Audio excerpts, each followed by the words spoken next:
The Art of War by Sun Tzu, translated by Lionel Giles. Part 1. Laying Plans. Sun Tzu said, "The art of war is of vital importance to the state. It is a matter of life and death, a road either to safety or to ruin. Hence it is a subject of inquiry which can on no account be neglected. The art of war, then, is governed by 5 constant factors, to be taken into account in one's deliberations, when seeking to determine the conditions obtaining in the field. These are 1. The moral law, 2. Heaven, 3. Earth, 4. The commander, 5. Method and discipline. The moral law causes the people to be in complete accord with their ruler, so that they will follow him regardless of their lives, undismayed by any danger.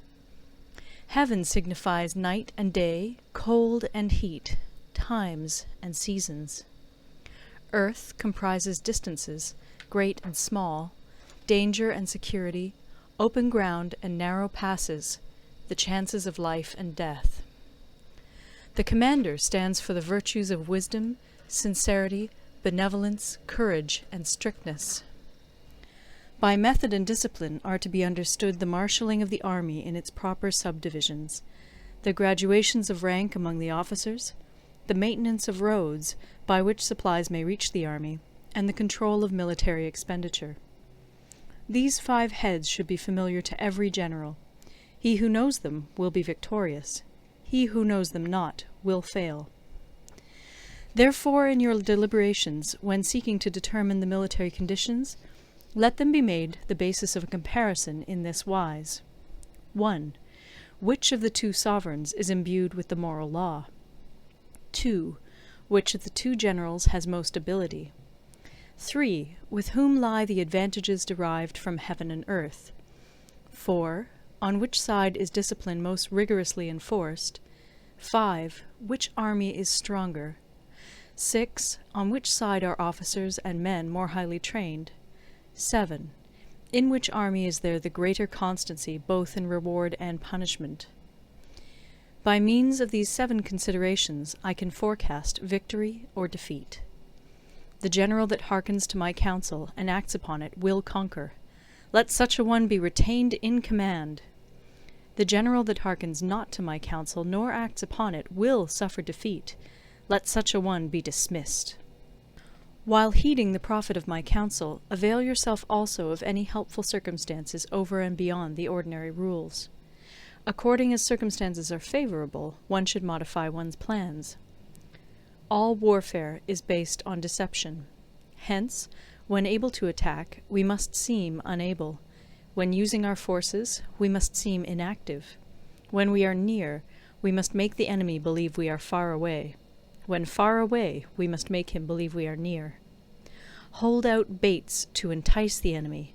Feign disorder and crush him. If he is secure at all points, be prepared for him.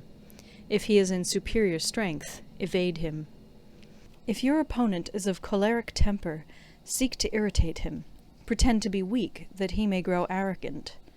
If he is taking his ease, give him no rest. If his forces are united, separate them. Attack him where he is unprepared. Appear where you are not expected. These military devices, leading to victory, must not be divulged beforehand. Now the general who wins a battle makes many calculations in his temple ere the battle is fought. The general who loses a battle makes but few calculations beforehand. Thus do many calculations lead to victory, and few calculations to defeat. How much more no calculation at all? It is by attention to this point that I can foresee who is likely to win or lose. End of Part 1. Part 2. Waging War. Sun Tzu said, "In the operations of war, where there are in the field 1,000 swift chariots, as many heavy chariots, and 100,000 mail-clad soldiers, with provisions enough to carry them 1,000 li, the expenditure at home and at the front, including entertainment of guests, small items such as glue and paint, and sums spent on chariots and armour, will reach the total of 1,000 ounces of silver per day. Such is the cost of raising an army of 100,000 men.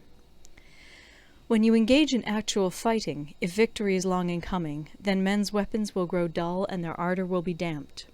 If you lay siege to a town, you will exhaust your strength. Again, if the campaign is protracted, the resources of the state will not be equal to the strain. Now, when your weapons are dulled, your ardour damped, your strength exhausted, and your treasure spent, other chieftains will spring up to take advantage of your extremity. Then no man, however wise, will be able to avert the consequences that must ensue.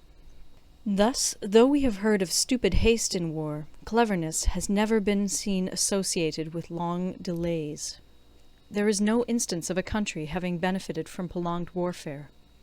It is only one who is thoroughly acquainted with the evils of war that can thoroughly understand the profitable way of carrying it on. The skilful soldier does not raise a second levy. Neither are his supply wagons loaded more than twice.